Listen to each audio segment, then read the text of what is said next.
Bonjour à tous et bienvenue sur J'apprends et je comprends avec Thomas Serrandon. Nous allons étudier le chapitre 6 du programme de première ES et L intitulé Qualité des sols et qualité des eaux. On va commencer par rappeler qu'un atome est un ensemble de protons, neutrons et électrons, un ensemble électriquement neutre. D'ailleurs, l'élève de seconde en vous devrait se souvenir que cela implique qu'il y a autant de protons que d'électrons. Une molécule, elle, est un assemblage d'atomes liés par des liaisons covalentes, et elle est donc aussi électriquement neutre. Ces entités, en perdant ou en gagnant des électrons, deviennent alors des ions.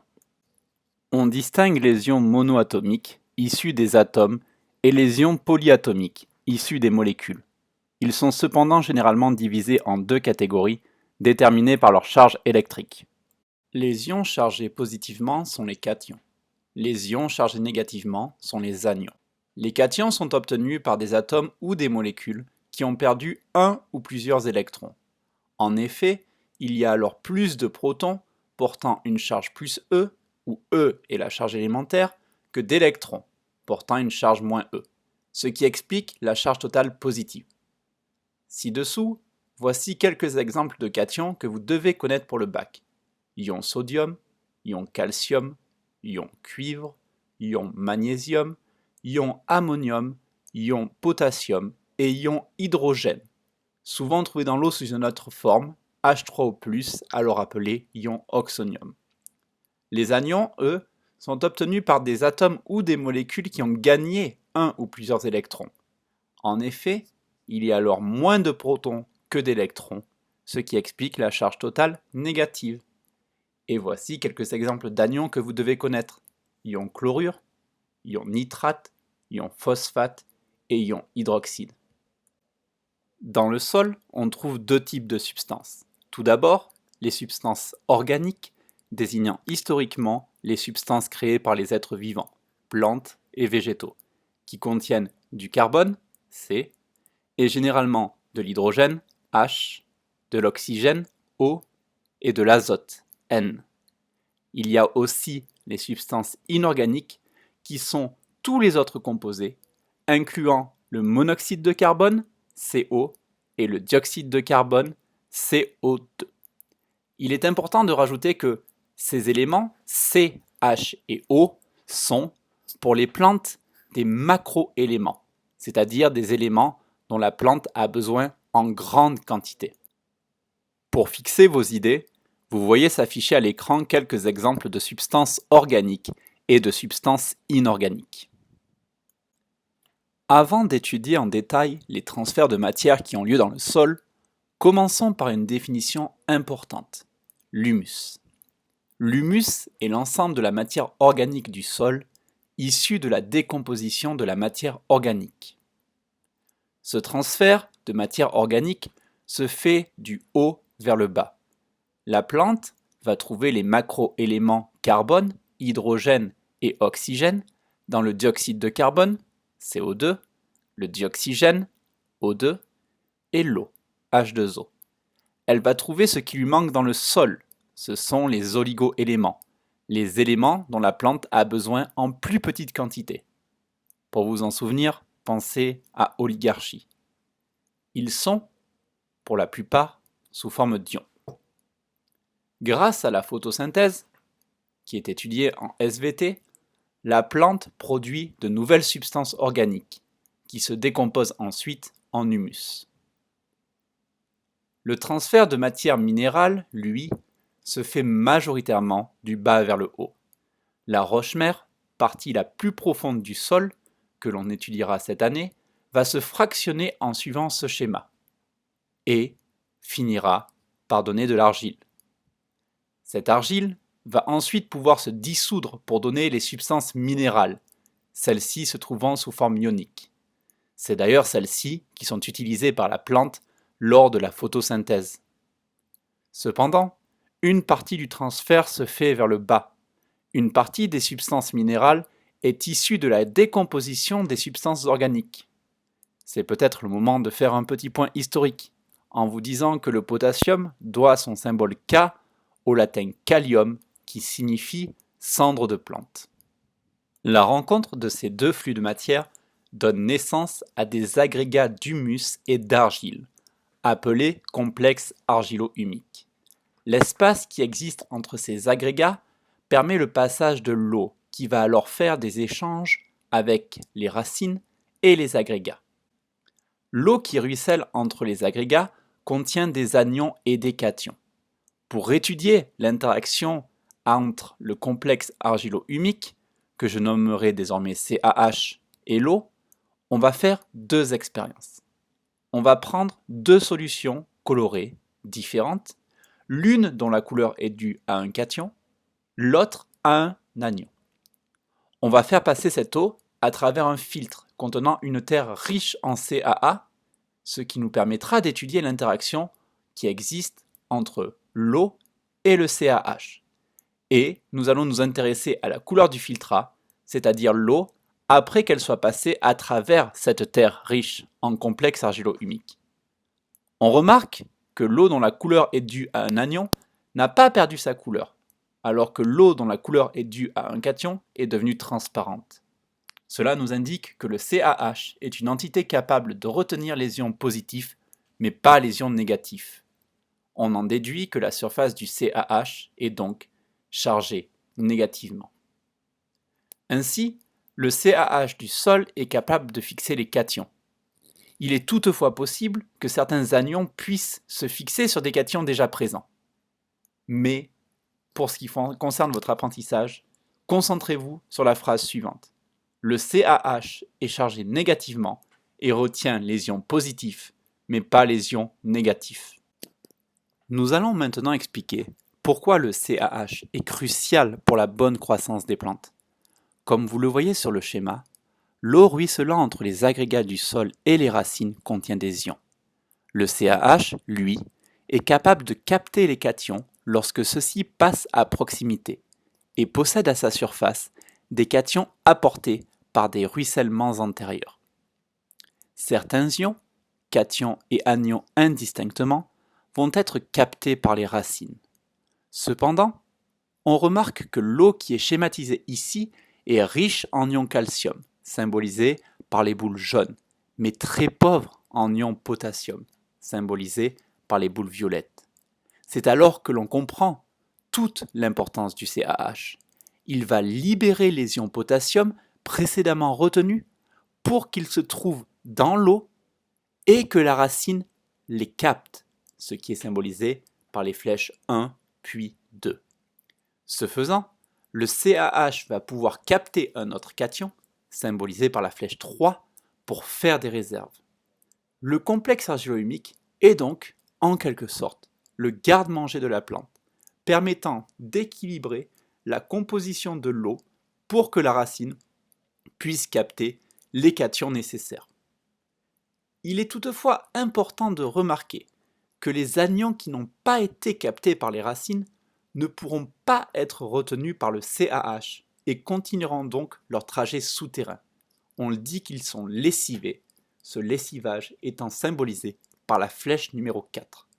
Ce phénomène est très important, car ces anions ont le potentiel d'atteindre les réserves souterraines d'eau, causant des problèmes qui seront étudiés plus tard dans cette vidéo. Je vous laisse avec un petit résumé écrit de tout ce que je viens de vous dire.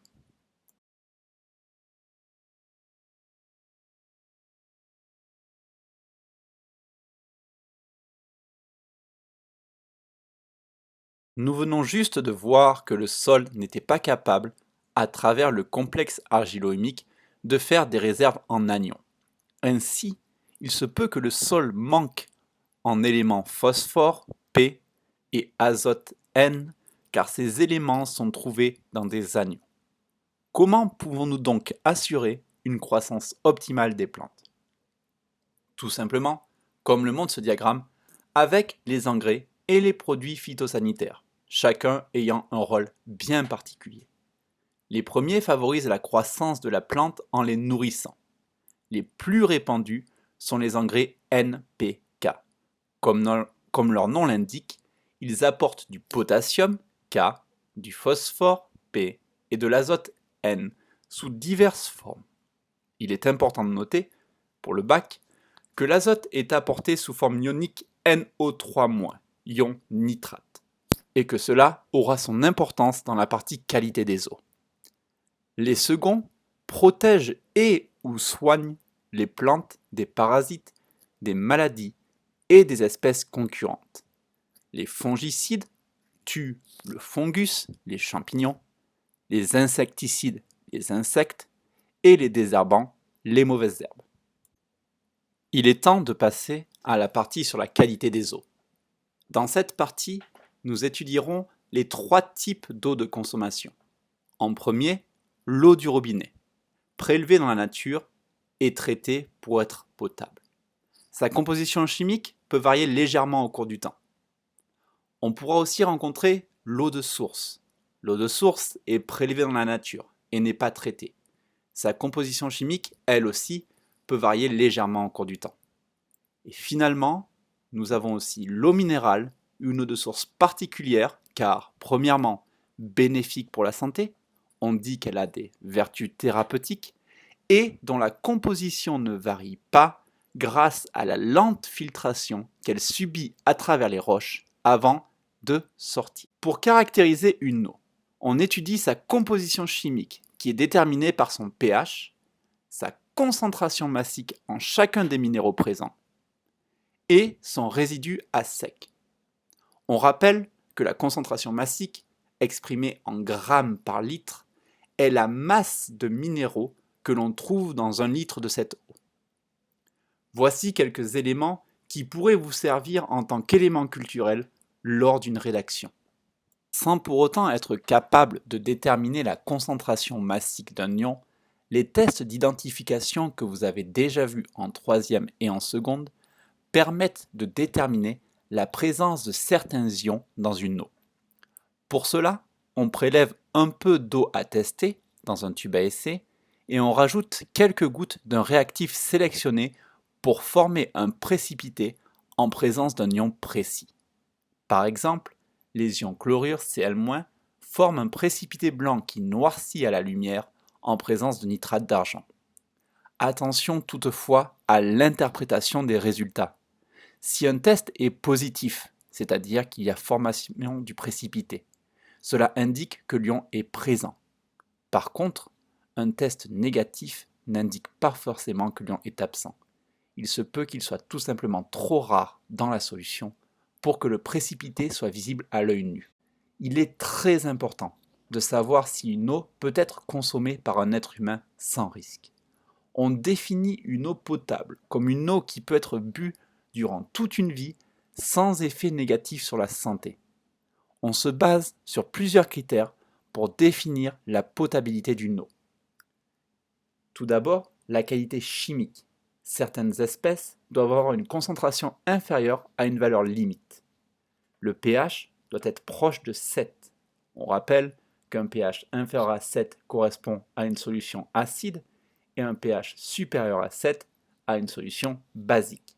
Il faut ensuite que l'eau présente une bonne qualité biologique, c'est-à-dire pas de microbes, pas de virus et pas de bactéries dangereuses. Enfin, il faut que l'eau soit à une température acceptable et, en plus de ces critères, on va souhaiter de préférence que l'eau soit claire et ne présente ni goût ni odeur. Si vous comparez 2 eaux minérales très connues du public, autorisées à la vente, Contrex et Hépar, vous vous rendrez compte que celles-ci dépassent pour certains ions les limites de potabilité. Pourquoi sont-elles vendues? Sont-elles dangereuses pour la santé? C'est quelque chose qui est très particulier et limité aux eaux minérales. En effet, en raison de leurs vertus thérapeutiques, elles sont autorisées à la vente et à la consommation par décret ministériel. Cela ne les transforme toutefois pas magiquement en eau potable et elles doivent absolument être consommées en alternance avec une eau potable. Par exemple, l'eau du robinet qui, de par la loi, doit être potable. Pourtant, l'eau du robinet est captée dans la nature et l'eau de la nature est rarement potable. Pour que l'eau du robinet satisfasse la loi, on lui fait donc subir toute une série d'étapes visant à éliminer tous les déchets, toutes les odeurs, tous les goûts, mais aussi toutes les bactéries et les virus. C'est un avis personnel, mais je n'aime pas boire l'eau de Paris, en tout cas l'eau du robinet, à cause de son goût. De plus, quand j'ai voulu acheter une machine à laver, on m'a proposé d'acheter un filtre. La raison est commune. Cette eau est dure. Une eau dure est une eau qui contient beaucoup d'ions magnésium, Mg2+, et d'ions calcium, Ca2+. Le premier désavantage d'une eau dure est la formation de calcaire. Le calcaire est un dépôt blanc solide qui va empêcher l'électroménager de fonctionner correctement. Donc, une eau dure va diminuer la durée de vie des lave-vaisselle ou des machines à laver par exemple. Le second désavantage est la nécessité d'utiliser plus de détergent. En effet, une eau dure a des effets négatifs quant à l'efficacité des produits vaisselle et de la lessive. Il existe des solutions pour transformer une eau dure en une eau moins dure. La plus efficace d'entre elles est d'utiliser une résine échangeuse d'ions qui va permettre d'échanger les ions calcium et les ions magnésium d'une eau dure par des ions sodium Na+. Nous allons expliquer en détail comment cette résine fonctionne. Comme vous le voyez sur ce schéma, l'eau dure qui contient des ions calcium en rouge et magnésium en vert arrive sur la résine échangeuse en gris. Cette résine porte des ions sodium violet. La résine va libérer les ions sodium pour capter les ions responsables de la dureté de l'eau. Comme on l'avait dit précédemment, c'est bien un échange entre les ions responsables de la dureté de l'eau et les ions sodium qui se trouvent sur la résine. Une fois passé, on récupère une eau certes plus riche en ions sodium, mais qui n'est plus dure car elle ne comporte plus d'ions magnésium ni d'ions calcium. Il est intéressant de noter que cette résine ne fonctionnera pas éternellement. Elle ne fonctionnera que tant qu'il y a des ions sodium sur celle-ci. On peut néanmoins la régénérer en faisant passer sur cette résine une eau riche en ions sodium, qui fera alors un échange inverse. Les ions magnésium et calcium seront remplacés par des ions sodium. L'eau récupérée sera peut-être dure et donc à jeter, mais notre résine sera prête à être réutilisée. Nous allons aborder ce qui est peut-être la partie la plus complexe de cette séquence, le dosage par comparaison, aussi appelé dosage par étalonnage. On appelle dosage par comparaison l'acte de déterminer la concentration inconnue d'une solution via une comparaison avec des solutions connues. Cette comparaison peut être faite avec la couleur ou avec une grandeur mesurée. Comprenons tout d'abord le concept par un exemple. Imaginez que vous avez versé dans 1 litre de solution une masse inconnue de colorant bleu. Le professeur vous demande alors de lui donner une estimation de cette masse. Vous n'en savez rien. Mais ce que vous pouvez faire, c'est créer des solutions similaires, cette fois-ci en prenant soin de noter combien de colorants bleus vous avez mis. Vous créez ainsi 5 solutions. Une avec 10 g de colorant par litre d'eau, une avec 9 g de colorant par litre d'eau, et ainsi de suite. Vous remarquez un comportement bien normal. Moins il y a de colorant, moins la couleur est marquée. Ainsi, en comparant la solution dans laquelle vous ne savez pas combien il y a de colorant à des solutions dans lesquelles vous connaissez la quantité de colorant, vous pouvez en déduire un encadrement. Ici, vous déduisez facilement que dans la solution inconnue, il y a entre 3 g et 7 g de colorant par litre de solution. Cependant, cette méthode n'est pas très précise. Heureusement, il existe une méthode plus précise, utilisant un graphique. On va relier la quantité de l'espèce recherchée par litre de solution, donnée soit par la concentration massique petit t en grammes par litre, ou la concentration molaire grand C en mol par litre, à une grandeur facilement mesurable qui est, lors du bac, soit une absorbance, qui est la capacité de la solution à absorber la lumière, soit une conductivité, qui est la capacité de la solution à conduire le courant, ou un volume versé. On fait alors réagir, dans ce cas, l'espèce recherchée avec une autre et on note le volume pour lequel un changement de couleur se produit. On utilise les solutions dont on connaît la concentration et on mesure la grandeur, absorbance, conductivité ou volume versé, ce qui nous permet de tracer un graphique. On mesure ensuite la même grandeur pour la solution qui nous intéresse et on fait une lecture graphique pour déterminer la concentration. Ici, dans cet exemple, nous avons la concentration massique en colorant rouge d'une solution en fonction de l'absorbance de cette solution. Lors de la mesure, on a trouvé que l'absorbance de la solution dont la concentration en colorant rouge n'était pas connue valait A1 égale 0,5. La lecture graphique nous permet de déterminer qu'il y a 0,125 g de colorant rouge par litre de solution. C'est une méthode très répandue car elle permet de vérifier si l'eau est potable en comparant la concentration aux limites de potabilité. Et voilà, nous en avons terminé avec la qualité des sols et des eaux. Merci à tous et vous trouverez le script en téléchargement sur mon site ainsi que la présentation.